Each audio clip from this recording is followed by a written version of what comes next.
예수께서 12제자에게 명하기를 마치시고 이에 그들의 여러 동네에서 가르치시며 전도하시려고 거기를 떠나가시니라. 요한이 옥에서 그리스도께서 하신 일을 듣고 제자들을 보내어 예수께 여짜오되 오실 그이가 당신이오니까 우리가 다른 일을 기다리오리까.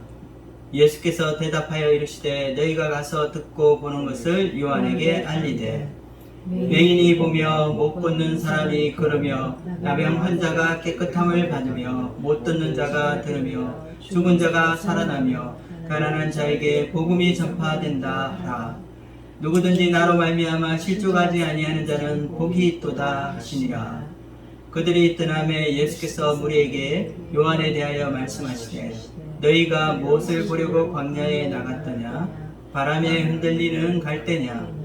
그러면 너희가 무엇을 보려고 나갔더냐? 부드러운 옷 입은 사람이냐? 부드러운 옷을 입은 사람들은 왕궁에 있느니라. 그러면 너희가 어찌하여 나갔더냐? 선지자를 보기 위함이었더냐? 옳다 내가 너희에게 이르노니 선지자보다 더 나은 자니라.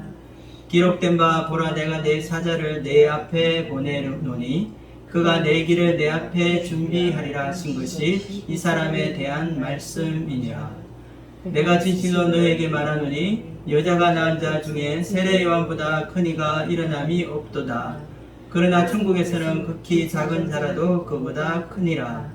세례 요한의 때부터 지금까지 천국은 침노를 당하나니 침노하는 자는 빼앗느니라. 모든 선지자와 율법이 예언한 것은 요한까지니 만일 너희가 절겨 받을진대 오리라 한 엘리야가 곧 이 사람이니라. 귀 있는 자는 들을지어다. 아멘. 네, 우리가 지난주 이 마태복음 말씀 통해서 예수님께서 이 전도 여행을 보내시고 제자들이 감당해야 할 이 핍박과 이 고난에 대해서 가르쳐 주신 것을 배웠습니다. 예수님께서는 지난주에 제자들에게 뱀처럼 지혜롭고 비둘기처럼 순결하라고 말씀을 주셨습니다. 예수님의 보호 아래 있던 이 제자들이 전도여행을 떠나서 이 세상에 나갈 때는 뱀처럼 지혜롭고 비둘기처럼 순결해야 합니다. 비둘기처럼 우리가 신앙의 순결성을 지키는 것이 중요합니다. 그리고 또한 이 선교 현장 속에서 힘든 현실 가운데 승리하고 이겨낼 수 있는 이 세상 지혜도 필요합니다. 우리 크리스찬들은 이 세상에서 바로 발을 딛고 살아가야 하기 때문에 이 현실을 무시해서는 안 되는 것입니다. 오히려 현실 이 감각을 키우고 세상 지혜도 연구해야 합니다. 그러나 이 세상 지혜를 배우는 것은 세상을 담기 위해서가 아닙니다. 세상을 이기고 하나님의 뜻을 이루기 위해서 지혜로운 것과 이 순결한 것의 균형이 필요한 것입니다.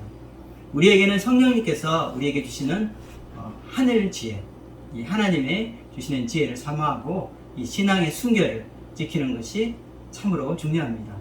우리가 살아가는 이 세상이 바로 영적인 전쟁이기 때문입니다.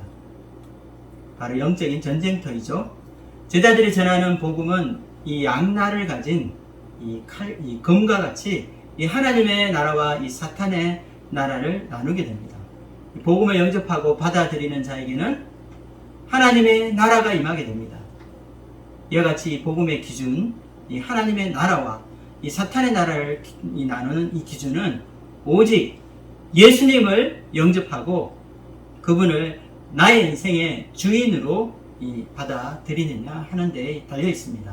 그래서 그분의 사역과 그분의 행한 일을 통해 바로 이 예수님이 메시아로 받아들이지 않는 그런 자들은 예수님을 오해하게 되고 또 이 돌에 걸려 넘어지고 실족하는 일이 생기게 됩니다.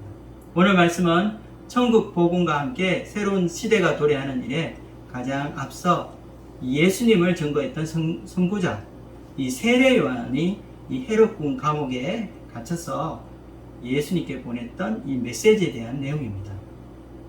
순교를 준비하는 위대한 이 선지자의 마음에도 흔들림이 있고 유혹이 있고 걸림돌이 있었던 것을 우리는 알 수 있습니다. 예수님께서 칭찬하셨던 이 위대한 선지자 이 세례 요한도 그 마음이 흔들리고 넘어질 수 있다는 것을 볼 때 우리와 같이 연약한 자들은 언제든지 실족하고 넘어질 수 있음을 알 수 있습니다.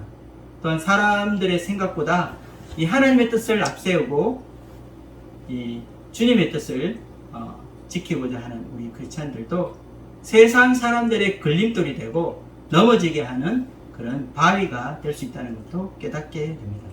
예수님의 이로 인해서 걸려 넘어진 이 걸림돌이라는 게 어떤 것인지 우리가 배우고 또 우리 마음에 찾아오는 이런 의심, 또 실족하는 일을 어떻게 우리가 다루어야 하는지 함께 고민해 보았으면 좋겠습니다. 1절 말씀을 함께 읽겠습니다. 예수께서 12 제자에게 명하기를 마치시고 이에 그들의 여러 동네에서 가르치시며 전도하시려고 거기를 떠나가시니라. 12 제자를 예수님께서 세우시고 또 전도 여행을 명하셨습니다. 그리고 이제 예수님은 여러 동네에 가르치시며 전도하시기 위해 떠나시게 되었습니다. 이때 세례 요한의 제자 중에 예수님을 찾아온 사람들이 있었습니다. 이들은 지금 옥에 갇혀 핍박당하고 고난받고 있는 이 요한의 메시지를 전하러 온 이들이었습니다. 우리 함께 2절 말씀을 읽겠습니다. 요한이 옥에서 그리스도께서 하신 일을 듣고 제자들을 보내요. 여기 마태복음 4장 12절에 보면 예수님께서 이미 이 세례 요한이 투옥된 사실을 알고 계신다는 사실을 우리가 볼 수 있습니다. 또 마태복음 9장 14절에는 요한의 제자들이 금식하지 않으시는 예수님을 비판하는 모습도 나오게 됩니다. 세례 요한의 사역은 이미 기울어지고 도태되고 있었습니다. 한 시대를 주름잡고 세상을 떠들썩하게 했던 거장은 이제 창살 아래 갇혀 생의 마지막을 보내고 있습니다. 바야흐로 이 요한의 시대가 끝나고 예수님의 시대가 시작된 것입니다. 일평생 한 가지 사명을 위해 자신의 삶을 불태우고 조금도 요동함이 없이 줄기차게 사역을 감당해 오던 이 세례 요한이었습니다. 이제 떠오르는 별과 같이 예수님의 사역이 사람들의 관심을 받기 시작하고 또 자신이 키웠던 많은 제자들마저 예수님께로 떠나갔지만 그는 조금도 흔들리지 않았습니다. 그는 흥하여야 하겠고 나는 쎄어야 하리라. 세례 요한의 겸손한 고백이었습니다. 시대의 거장답게 자신의 세력이 점점 약해지고 예수님이 강해지는 것을 보고도 그는 조금도 시기하지 않았습니다. 오히려 예수님은 주인공인 신랑이시고 자신은 들러리에 불과하다고 고백하였습니다. 그는 예수님의 사역이 번성하고 성장하는 것을 옆에서 지켜보는 영성의 사람이었습니다. 그러나 이제 마지막 운명을 기다리며 감옥에서 죽어가는 그가 예수님께 남기는 이 메시지는 의심과 불확실함이 깃들여 있습니다. 3절 말씀을 읽어보도록 하겠습니다. 예수께 여짜오되 오실 그이가 당신이오니까 우리가 다른 일을 기다리오리까. 세례 요한의 질문은 이런 것이었습니다. 일생을 바쳐서 길을 닦아 준비하고 기다렸던 그의 사역은 오직 오기로 약속되어 있는 이 메시아를 위한 것이었습니다. 그래서 오실 그 사람이 당신이 맞는지 그는 확인하고자 하는 것입니다.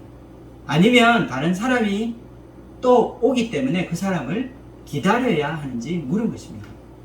우리는 이 요한의 질문에서 그의 마음에 어떤 변화가 있었음을 추측해 볼 수 있습니다. 지금까지 이 세례 요한의 예수님에 대한 평가는 구약 성경에 대한 통찰력과 그의 신념을 여지없이 보여주는 것이었습니다. 아무도 예수님의 사역의 본질과 십자가의 구속의 역사를 이해하지 못하고 있을 때에 이 세례 요한은 예수님의 사역의 핵심을 간파하고 있었습니다. 요한복음 1장 29절에 보면 그는 세상 죄를 지고 가는 하나님의 어린 양이라고 예수님을 평가했던 유일한 선지자였습니다. 또한 요한복음 1장 34절에는 세례 요한 자신이 예수님이야말로 성경에 예언된 메시아, 즉 하나님의 아들이라고 증언하였습니다. 마태복음 3장 11절에는 이 세례 요한이 예수님을 지극히 높였습니다. 그런 예수님을 능력이 많으신 분으로 소개하며 자신은 그분의 신발끈 매기도 감당치 못할 분이라고 소개하였습니다.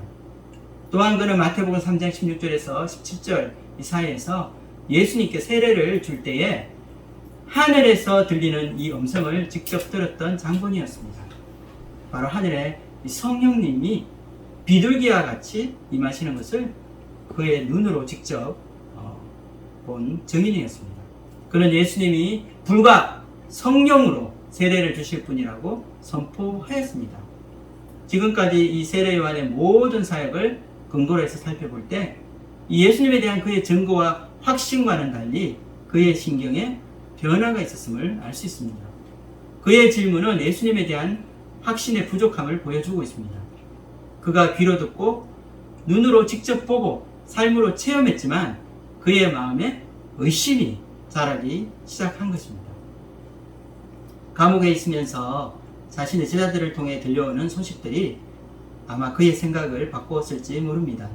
세례 요한과 그의 제자들은 율법에 엄격하고 까다로워서 바리새인들이 보기에도 이 금욕주의에 가까웠습니다. 바리새인들도 혀를 내둘 정도로 그는 아주 경건한 사람이었습니다. 그러나 예수님이 세리와 죄인들과 어울려 금식도 하지 않고 먹고 마시며 안식일을 철저히 지키지 않는 모습을 보게 된 것입니다. 또한 그가 생각했던 이 손에 키를 들고 타작마당에서 이 심판의 역사를 이루실 이 메시아의 모습을 찾아볼 수 없었던 것입니다. 그는 철저히 세상과 떨어져서 광야에서 지내며 유대 율법을 지키고 광야의 소리로 말씀을 전하는 삶을 살았습니다. 그의 경건하고 이 강직한 그 모습을 보고 수많은 유대 사람들과 이 지도자들, 특히 바리새인들조차 세례를 받기 위해 요단강으로 몰려들었습니다. 불의 앞에 굴복하지 않고 왕 앞에서도 바른 조언을 했던 그가 이제 언제 죽을지 모르는 서글픈 운명에 처하게 되었습니다. 감옥에서 억울하게 죽어가는 그에게 가장 필요한 것은 정의의 심판이었습니다. 그러나 그가 기대했던 메시아, 손에 키를 들고 이 심판에 선포하실 이 메시아는 그 요한이 기대한 것 같이 심판의 역사를 보여주지 않았습니다. 예수님을 통해 이 하나님의 공의로운 심판은 일어나지 않았던 것입니다. 오히려 예수님은 이 연약한 사람들을 돌봐주시고 또 갈대와 같은 우리 인간, 연약한 심지와 같은 꺼질 것 같은 우리의 인생을 불쌍히 여기는 분이셨습니다. 예수님의 사역이 절정에 이르면 메시아의 심판이 이루어져서 불의와 악으로 가득한 세상을 비웠고 새로운 세상이 도래할 것으로 세례 요한은 기대하였습니다. 이처럼 자신이 기대하던 불로 정의의 심판을 이루실 메시아는 다른 모습을 보게 되면서 그의 마음에 의심이 들기 시작한 것입니다. 이에 대한 이 예수님의 대답은 무엇이었습니까? 4절에서 5절 말씀을 읽겠습니다. 예수께서 대답하여 이르시되 너희가 가서 듣고 보는 것을 요한에게 알리되 맹인이 보며 못 걷는 사람이 걸으며 나병 환자가 깨끗함을 받으며 못 듣는 자가 들으며 죽은 자가 살아나며 가난한 자에게 복음이 전파된다 하라. 예수님의 이 답변은 바로 이사야에 예언된 이 메시아 예언을 근거로 말씀하고 있는 것입니다. 이 말씀은 바로 이사야 이 35장 5절에서 6절 말씀과 61장 1절에 나오는 용어들이 많이 반영되고 있습니다. 이 구절들은 이사야가 종말에 임할 이 메시아 시대에 경험하게 될 축복에 대한 선포된 내용이었습니다. 앞을 보지 못하는 시각장애인들과 걷지 못하는 사람들, 나병 환자들, 듣지 못하는 자들이 모두 고침을 받고 낫게 되는 역사가 일어납니다. 심지어 죽은 자들까지 살아나는 역사가 일어나는 것입니다. 율법에 의해 정죄받고 성전에 들어갈 수 없었던 수많은 율법으로 부정한 자라고 지킨 자들이 그 매임에서 풀려 자유와 해방을 맛보게 되는 역사를 체험합니다. 예수님은 이사야 말씀을 인용함으로 이 요한의 질문에 대한 이 대답을 하신 것입니다. 요한이 기다려온 요한이 이제까지 기대하고 고대하고 기다려온 오실 그분이 바로 예수님 자신이 맞다는 것을 확인시켜 주신 것입니다. 예수님께서는 세례 요한의 메시지를 들으시면서 그가 마음에 의심을 하고 넘어져서 실족하게 되었음을 알게 되었습니다. 또한 세례 요한을 포함하여 많은 사람들이 걸려 넘어지고 실족할 수 있음을 경고하십니다. 6절 말씀을 읽겠습니다. 누구든지 나로 말미암아 실족하지 아니하는 자는 복이 있도다 하시니라. 예수님으로 말미암아 실족하지 않는 자는 복이 있다고 말씀하십니다. 여기서 실족한다는 이 실족의 의미는 어떤 일로 인해 마음에 시험을 받고 상처를 받아 넘어지는 것을 말합니다. 예수님이 하신 일이나 말씀으로 인해 마음의 상처를 받고 시험을 받아 넘어진다는 것을 말한다고 할 수 있습니다. 우리는 보통 예수님이라고 하면 마음에 떠오르는 이미지가 선한 목자의 그 이미지를 가지고 있습니다. 바로 옆에는 잔잔한 시냇물이 흐르고 푸른 초장의 양떼들이 풀을 뜯어먹고 있습니다. 온화한 웃음으로 이 어린 양을 목에 얹고 있는 이 한 목자의 모습이 떠오르게 될 것입니다. 이와 같은 예수님의 이미지는 온유하고 겸손하시고 사랑이 많으신 목자이십니다. 하지만 예수님의 일생을 다룬 이 복음서를 우리가 살펴보면 예수님으로 인해 넘어져 실족한 사람들이 많이 있음을 알 수 있습니다. 예수님은 우리가 생각하는 것보다 많은 사람들을 실족시키셨습니다. 많은 사람들이 예수님이 하신 이 행위나 그분이 언급한 말로 인해 넘어진 것입니다. 그 대표적인 사람으로 바리새인들이 있습니다. 복음서에는 예수님께서 안식일 병자를 고치신 사건이 자주 등장합니다. 안식일과 관련된 이 장로의 유전과 유대 전통을 알고 있으면서 주님은 그들이 금쪽같이 여기는 이 전통을 개의치 않으셨습니다. 그뿐만 아니었습니다. 이 신성한 성전에 들어가 돈 바꾸는 환전상을 비웠고 성전 제물로 준비된 이 양과 비둘기들로 장사하는 이들을 쫓아내시고 동물들을 내보냈습니다. 이것은 이 종교 지도자들 입장에서 보면 큰 분란을 일으키는 심각한 문제가 될 수 있습니다. 예를 들어 어떤 사람이 교회에 찾아와서 이 교회 예배에 사용되는 기물과 이 가난한 자들을 위한 이 구제를 위한 이 바자회 상품들을 뒤엎고 난동을 부렸다고 생각해 보십시오. 아마 교회 장로들과 이 목회자들이 그 사람을 아마 위험 인물로 간주하지 않겠습니까? 저는 완악하고 이 교만한 이 종교 지도자들을 옹호하고자 하는 것이 아닙니다. 그들의 입장에서 본 예수님이 어떤 분인지 보여주는 것입니다. 이와 같이 예수님이 사람의 뜻에 불복하지 않고 하나님의 뜻만을 위해 사셨기 때문에 유대 종교 지도자들과 또한 많은 충돌과 마찰이 빚어지게 된 것입니다. 이들은 자기들 말에 이 고분고분하지 않는 이 예수님으로 인해 실족하고 넘어져 이성을 잃고 예수님을 죽이고자 하게 된 것입니다. 또한 예수님께서 하신 말씀으로 인해 많은 사람들이 마음에 상처를 받았습니다. 마태복음 8장 지난 말씀에서 예수님께서는 모처럼 제자가 되고자 자발적으로 찾아온 이 서기관에게 여우도 굴이 있고 여우도 굴이 있지만 인자는 머리 둘 곳이 없다고 말씀하시므로 부정적인 말씀을 하신 것을 기억할 것입니다. 부모의 장사를 치르고 또 곁에서 함께해서 효도를 하려고 하는 사람에게도 예수님의 대답은 냉정하고 차가웠습니다. 쟁기를 들고 뒤로 돌아오는 자는 하나님 나라에 합당치 않느니라. 또한 요한복음 6장에 보면 자신이 하늘에서 내려온 떡이기 때문에 내 살을 먹고 내 피를 마시는 자는 영생을 가졌다는 말씀을 하시므로 그를 따르던 많은 사람들이 그 말씀을 이해하지 못하고 어려워하며 예수님을 떠나간 사건도 있었습니다. 또한 마태복음 19장에 보면 이 율법을 잘 준수했다고 믿고 있던 한 부자 청년이 예수님을 찾아왔습니다. 그때 예수님께서는 내 소유를 다 팔아 가난한 자들에게 주라고 말씀하시므로 그가 슬퍼하고 근심하며 떠나게 되었습니다. 예수님께서는 부자가 천국에 들어가는 것이 낙타가 바늘기에 들어가는 것보다 더 어렵다는 말씀을 하시므로 함께 있던 이 제자들을 놀라게 만드셨습니다.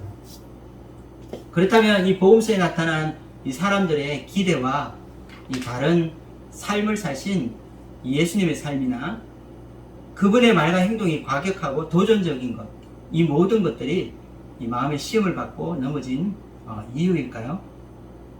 이들에게 예수님은 걸려 넘어지기 쉬운 걸림돌과 같고 길 가운데 장애가 되는 바위와 같습니다. 그렇다면 이들이 넘어지고 실족한 이유가 예수님에게 있는 것일까요? 우리가 생각할 수 있는 것은 사람들이 실족하고 넘어지는 가장 큰 이유는 이들이 하나님이 보내주신 이 메시아를 받아들이지 않고 마음에 영접하지 않았기 때문입니다. 바리새인들이 넘어지고 실족하게 된 이유를 분석해 보면 그들의 너무 편협하고 좁은 메시아관을 예로들 수 있습니다. 그들은 자기들이 율법의 중심이고 이스라엘 안에 법과 질서를 세우는 자라고 스스로 믿고 있었습니다. 그들이 원하는 메시아는 하나님의 율법을 지키는 자신들에게 우호적이고 또한 이 하나님의 율법을 잘 지키지 않는 자들을 심판하는 메시아였습니다.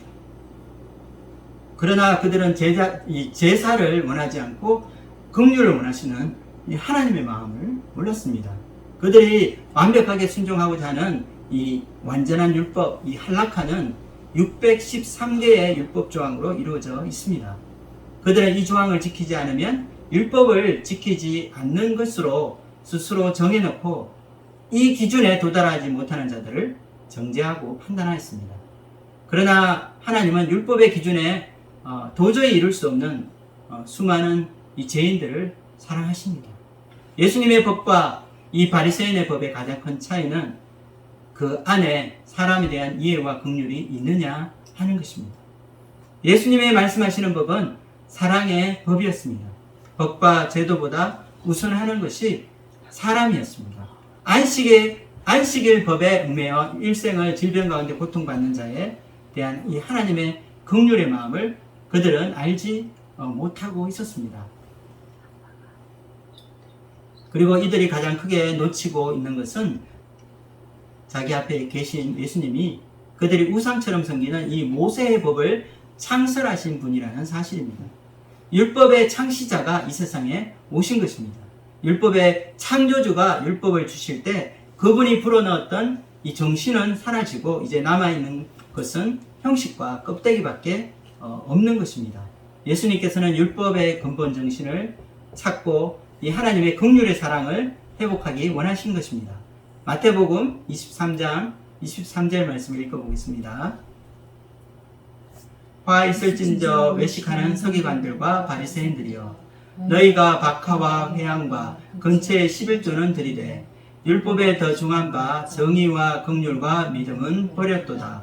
그러나 이것도 행하고 저것도 버리지 말아야 할지니라. 또한 예수님을 따르는 많은 사람들과 군중들도 이 걸림돌에 걸려 넘어지고 상처를 받았습니다.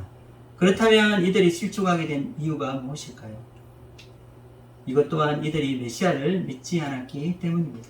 그들이 원하는 메시아는 자신들의 이 현실 문제, 또한 이 로마 압제에서 벗어나 이 정치적인 해방을 이루어주는 왕이었습니다. 그러나 그들이 원하는 메시아가 바로 자기들의 왕이라는 사실을 그들은 잊어버리고 있었습니다. 왕은 백성들에게 나라와 이 나라의 법과 원칙을 제시할 수 있습니다. 그리고 백성들은 이 왕의 명령에 따르고 순종할 의무가 있는 것입니다. 그러나 사람들은 예수님을 자신의 삶의 주인으로 모시지 않았습니다. 그들이 진정으로 원했던 것은 자신의 필요를 채워주고 자신의 목적을 이루어줄 하수인이었습니다. 예수님이 하시는 말씀이 자신의 생각과 다르고 충돌될 때에 자신의 생각을 내려놓고 예수님을 따르는 것이 그들이 진정으로 믿고 있다는 증거가 될 것입니다. 그러나 그들은 자기 생각을 예수님 생각 위에 두었습니다. 부자 청년은 자신의 율법을 잘 지켰다는 이 자기 기준을 버리고 예수님의 기준을 따라야 했습니다. 또한 여우도 굴이 있지만 인자는 머리 둘 곳 없다고 하신 예수님의 말씀을 들은 서기관은 예수님의 제자가 되는 것이 어떤 것인지 깊이 생각하고 제자가 되기 위해 대가를 지불할 각오를 해야 할 것입니다. 결론적으로 우리가 예수님을 인해 실족하고 넘어지는 가장 큰 이유는 사실 예수님 안에 있는 것이 아니라 우리 안에 있는 것입니다. 잘못된 메시아관일 수도 있습니다. 또한 우리가 예수님을 메시아로 믿고 따른다면 그분이 하신 모든 말씀 앞에 우리는 경의를 표해야 할 것입니다. 우리의 생각을 내려놓고 주님의 생각과 주님의 뜻을 따라야 하는 것입니다. 이들이 예수님으로 인해 넘어지고 실족한 것은 자신이 생각한 이 메시아관을 버리지 않고 끝까지 고집함으로 예수님을 믿지 않았기 때문입니다. 이 성경 곳곳에서 예수님의 행동과 말로 인해 상처받아 실족하여 넘어진 자들이 있습니다. 그러나 이것은 이미 구약에 예언된 말씀이었습니다. 우리 함께 이사야 8장 14절에서 15절 말씀 읽겠습니다. 그가 성소가 되시리라. 그러나 이스라엘의 두 집에는 걸림돌과 걸려 넘어지는 반석이 되실 것이며 예루살렘 주민에게는 함정과 올무가 되시리니 많은 사람들이 그로 말미암아 걸려 넘어질 것이며 부러질 것이며 덫에 걸려 잡힐 것이니라. 여기서 그가 성소가 된다고 할 때 그라고 나온 이 사람은 바로 이사야가 만군의 여호와라고 부르고 있는 하나님이십니다. 이처럼 이사야가 예언한 것 같이 걸림돌과 넘어지는 반석이 되고 함정과 올무가 될 것이라고 말하는 것입니다. 예수님이 걸림돌과 넘어지게 만드는 바위가 되신 것은 이와 같이 구약의 말씀이 성취된 것입니다. 함께 로마서 9장 32절과 33절을 읽도록 하겠습니다. 어찌 그러하냐? 이는 그들의 믿음을 의지하지 않고 행위를 의지함이라. 부딪힐 돌에 부딪혔느니라. 기록된 바 보라, 내가 걸림돌과 거치는 바위를 시온에 두노니 그를 믿는 자는 부끄러움을 당하지 아니하리라 함과 같으리라. 로마서 9장에서 이 사도 바울이 하는 말이 무엇입니까? 예수님을 영접하지 않고 그분을 믿지 않을 때 누구나 예수님으로 인해 부딪히는 돌에 걸리게 되고 반석 앞에 넘어지게 된다는 말씀입니다. 우리가 예수님의 복음을 듣고 세상에 나갈 때 겸손하게 자기 생각을 버리고 예수님의 이 복음을 받아들이는 자는 생명을 얻게 되고 천국 백성이 될 것입니다. 그러나 예수님의 복음을 거부하고 받아들이지 않는 자는 돌에 걸려 넘어지고 실족하게 되는 것입니다. 예수님을 믿고 살아가는 우리 크리스찬들에게도 이 때로는 설교를 통해서 이 주시는 예수님의 말씀이 너무 도전적이고 또 감당하기 힘든 말씀이 될 때가 있습니다. 고난이 길어지고 어려운 일들이 겹칠 때에 우리 마음에 신앙에 대한 회의가 찾아올 수 있습니다. 인생이 힘들어질 때에 우리가 예수 잘 믿고 또 이 신앙생활 충실하게 하는 이 나에게 왜 이런 일이 생기는가 하는 의심이 들 수 있습니다. 때로는 신앙생활 오래 하면서 마음의 권태기가 찾아오고 또 힘든 시간이 찾아올 때가 있습니다. 예수님의 말씀이 잔소리 같고 내가 원하는 것을 이루고 싶을 때가 있는 것입니다. 자기를 부인하고 십자가를 지라는 말씀이 부담으로 다가올 때가 있습니다. 여러분의 마음에 걸림돌이 되거나 또 마음에 의심이 들게 하는 것이 있습니까? 그러면 여러분 마음에 진정으로 내가 예수님을 나의 그리스도로 나의 주님으로 믿고 있는지 내가 믿는 예수님이 누구신지 다시 한번 묵상할 필요가 있을 것 같습니다. 하나님이 나에게 주시는 환경과 이 상황이 나의 생각과 나의 뜻에 맞지 않고 우리 마음의 불평이 싹틀 때가 찾아옵니다. 그러나 이때 우리는 예수님이 나의 인생의 주인이심을 인정해야 할 것입니다. 내가 진정으로 예수님을 나의 인생의 주인이시고 메시아로 믿고 따를 때에 우리 마음의 시험과 걸림돌을 이겨내고 믿음으로 설 수 있을 것입니다. 우리 마음에 시험이 찾아오고 인간적인 생각으로 걸려 넘어질 때도 나의 행위를 의지하지 않고 믿음을 붙드는 저와 여러분이 되시기를 주님의 이름으로 축복합니다. 7절 말씀을 보겠습니다. 그들이 떠나매 예수께서 무리에게 요한에 대하여 말씀하시되 너희가 무엇을 보려고 광야에 나갔더냐? 바람에 흔들리는 갈대냐? 예수님은 이 제자들에게 이 세 가지 질문을 하심으로 이 세례 요한의 이 정체성에 대해서 말씀하고 계셨습니다. 그 첫 번째 질문으로 바람에 흔들리는 갈대를 보기 위해 광야에 나갔는지 묻는 질문입니다. 바람에 흔들리는 갈대라는 표현은 보통 이 구약의 랍비들이 잘 사용하는 표현이었다고 합니다. 인간이나 이 설교자의 유형에 대한 상징입니다. 갈대와 같이 청중의 마음을 사로잡기 위해 이리저리 중심이 없는 설교를 하는 자를 말합니다. 사람들이 광야에서 보고 들은 것은 사람들의 눈치를 보고 그들의 가려운 부분을 긁어주는 인본적인 메시지가 아니었습니다.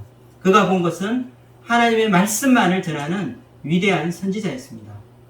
두 번째 질문으로 부드러운 옷을 입은 왕궁 사람을 찾는지 묻는 질문입니다. 8절을 읽겠습니다. 그러면 너희가 무엇을 보려고 나갔더냐? 부드러운 옷 입은 사람이냐? 부드러운 옷을 입은 사람들은 왕궁에 있느니라. 여기서 이 부드러운 옷이라는 것은 높은 신분과 이 고상함을 상징한다고 할 수 있습니다. 세련되고 높은 신분의 사람은 광야가 아니라 왕궁에서 찾아야 합니다.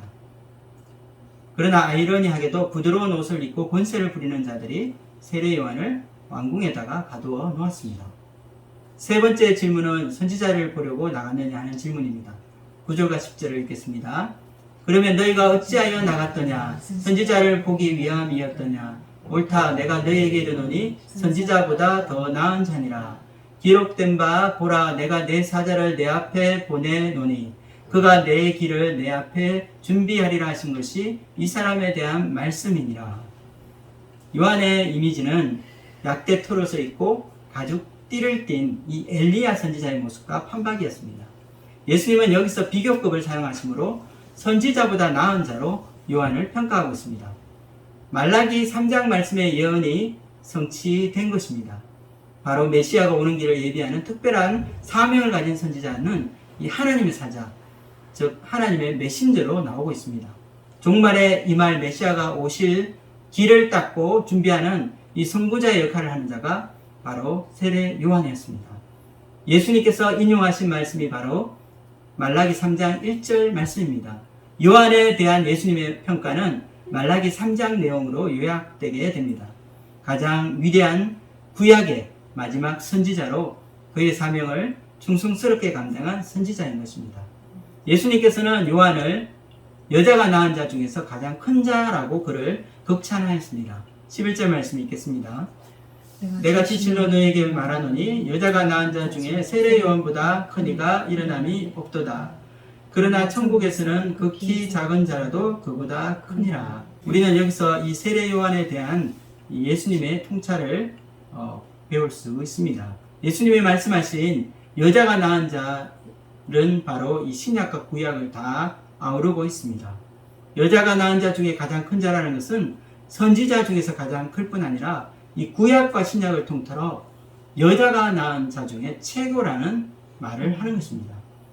이것은 이 요한에 대한 예수님의 최고의 평가입니다. 그러나 예수님은 요한이 아무리 큰 자라 하더라도 옛시대의 선구자이며 새시대에 속하지 못함을 말씀하고 있습니다. 요한은 구시대의 전령이자 선구자였지만 실제로 새시대에 참여하지 못했습니다. 다가올 새시대는 더 위대한 나라가 세워지며 그 나라의 백성은 요한보다 더 큰 특권과 이 은혜를 누리게 된다는 말씀입니다. 그런 여자가 낳은 자 중에 가장 큰 자이지만 이 천국에서는 극히 작은 자라도 이 요한보다 크다고 말씀하십니다. 세례 요한은 예수님의 눈으로 볼 때 구원의 선구자입니다. 바로 이 예언서 말라기 4장 5절에 나오는 엘리야의 심정을 가진 자입니다. 그러나 이 세례 요한은 아무리 위대한 선지자일지라도 장차 열릴 메시아 시대에 들어가지 못하는 마지막 구약 선지자로 기록될 것입니다. 그러나 천국에서는 가장 작은 자도 이보다 크다고 말씀하십니다. 이것은 메시아 시대 때 이 천국 백성의 위상을 보여줍니다. 예수님을 따르는 천국 백성은 구약에 나오는 어떠한 위대한 선지자보다 큰 자가 되는 것입니다. 그것은 예수님이 하나님의 아들이신 것과 마찬가지로 예수님의 복음을 영접하는 자들은 하나님의 자녀로 입양되기 때문입니다. 또한 예수님을 믿는 우리 신자들은 마지막 종말의 때에 이 예수님과 함께 이 심판대에 앉아서 이 세상을 심판하게 될 것입니다. 12절 말씀을 함께 보겠습니다. 이 12절 말씀은 다시 해석하기 어려운 난제 중에 하나입니다. 말씀을 읽어보겠습니다. 세례 요한의 때부터 지금까지 천국은 침노를 당하나니 침노하는 자는 빼앗느니라. 자, 이 말씀이 무슨 말씀일까요? 영어로 한번 읽어볼까요? 우리 찬이가. From the days of John the Baptist until now, the kingdom of heaven has been forcefully advancing, and forceful men lay hold of it. 천국이 침노를 당한다는 것은 어떤 의미일까요? 자, 여기 침노를 당한다는 말이 이 해석하기 쉽지 않은데 침노의 의미는 공격을 당하고 폭력을 당한다는 의미를 내포하고 있습니다. 마태복음 11장에 나오는 이 말씀 말고 이 누가복음 16장 16절에도 아주 비슷한 말씀이 나오는데 이 누가복음의 해석과 또 마태복음 해석이 조금 다릅니다. 그러나 마태복음의 경우는 요한의 시대부터 예수님의 시대까지 많은 대적으로부터 공격받고 신체적인 침노, 즉 폭력으로 이어지는 핍박을 받아왔음을 의미하고 있습니다. 우리는 좀 전에 세례 요한이 옥에 갇혀 있는 이 현실을 우리는 보게 되었습니다. 그리고 그는 이제 처형되어서 순교를 당할 것입니다. 또한 예수님과 예수님의 제자들도 많은 물리적인 공격과 박해를 받고 고난을 당하게 될 것입니다. 무엇보다 예수님 이 자신이 십자가에서 고난 당하시고 죽게 되는 로마 병들들의 이 폭력을 당하는 그런 것들을 우리가 기억해야 할 것입니다. 또한 예수님과 예수님의 제자들이 당했던 많은 이후에 제자들의 핍박 그리고 초대교회의 핍박 우리는 생각해 볼 수 있습니다. 그리고 우리가 다음 시간에 배울 이 16절 이하를 보면 이 세례 요한과 예수님이 비난을 받고 박해를 당한 이유를 설명하고 있습니다. 바로 이 종교 지도자들 그리고 권세자들이 가지고 있는 평가는 이 세례 요한은 너무 금욕적이고 경건하다는 것입니다. 그래서 비난을 하였습니다. 그러나 예수님은 죄인과 세리와 먹고 마신다고 예수님을 정죄하였던 것입니다. 우리가 제약된 세상에 나아가서 전하는 이 복음은 양날을 가진 금과 같이 하나님의 나라와 이 사탄의 나라를 나누게 됩니다. 예수님을 영접하고 받아들이는 자에게 하나님의 나라가 임하게 됩니다. 그러나 예수님을 거부하고 받아들이지 않는 자에게는 거친 돌과 넘어지는 반석이 될 것입니다. 이와 같이 복음의 기준, 이 하나님의 나라와 사탄의 나라를 나누는 기준은 오직 예수님을 영접하고 그분을 나의 인생의 주인으로 받아들이느냐 그렇지 않느냐에 달려있는 것입니다. 세례 요한의 질문을 통해 우리는 그의 고민을 읽을 수 있습니다. 예수님이 자기가 바라던 그리고 기대하고 있던 메시아와 다르다는 사실을 알게 되었을 때 그는 믿어야 할지 아니면 또 다른 메시아를 기다려야 할지 고민하고 있었던 것입니다. 우리에게는 누구나 자기 나름대로 기대하는 메시아 상이 있습니다. 여러분이 기대하고 있는 주님은 그리고 메시아는 어떤 분이십니까? 우리 앞에 계신 예수님은 상상 속에 우리가 만든 메시아가 아니라 지금도 이 세상을 주관하고 계시는 하나님이십니다. 위대한 선지자 예수님께서 칭찬을 아끼지 아니하였던 이 세례 요한도 마음의 시험이 들고 넘어지기도 했습니다. 이것을 볼 때 우리와 같이 연약한 이 자는 시험받고 넘어지는 것이 당연한 것 같습니다. 하나님은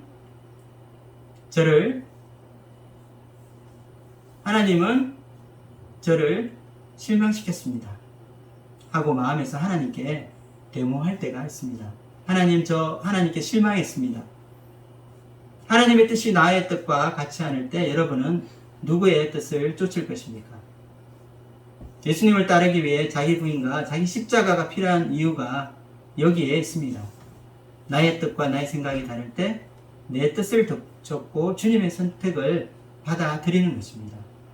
우리 앞에 놓여있는 이 걸림돌이 장애가 되지 않고 또 내가 이것을 극복할 수 있는 가장 좋은 그 방법은 그분 앞에 항복하는 것입니다. 예수님을 진정으로 나의 주님으로 또 내 인생의 주인으로 영접하는 것입니다.